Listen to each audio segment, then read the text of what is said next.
In today's video, I'm going to teach you Guide with Google Docs. We're going to copy a table and paste it somewhere else in the same document, fast and clean.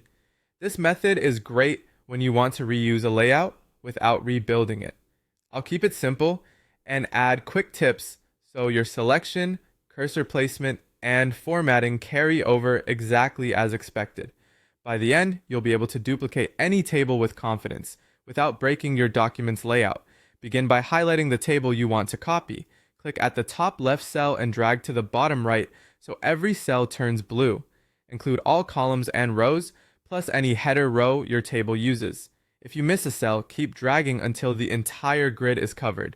A complete highlight ensures the table's structure, borders, and formatting are captured exactly the way you intend. With the table highlighted, copy it. Right-click and choose Copy, use the Edit menu, or press Ctrl+C on Windows or Command+C on Mac. If your selection flashes off, reselect the table and copy again. Taking a moment to confirm the highlight prevents partial copies and saves cleanup later, especially if your table includes merged cells, alignment, or specific text styles you want to preserve. Next, click exactly where you want to paste the table. Put your cursor on a blank line to give it some space from surrounding text or images. If you're inserting between paragraphs, add a quick line break first so the table doesn't split a sentence. Make sure the blinking cursor sits at the spot where you want the table's top left corner to land.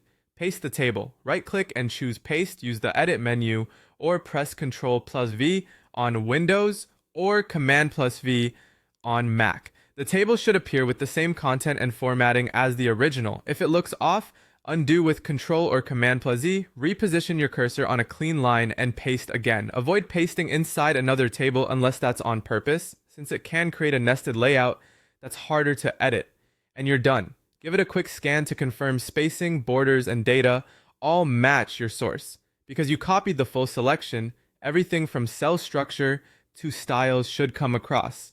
If you need the same table in multiple places, just click where you want it and paste again. Thanks for watching, and keep these steps handy for your next Google Docs table. This quick workflow is a small time saver that adds up when you're organizing reports, proposals, or checklists.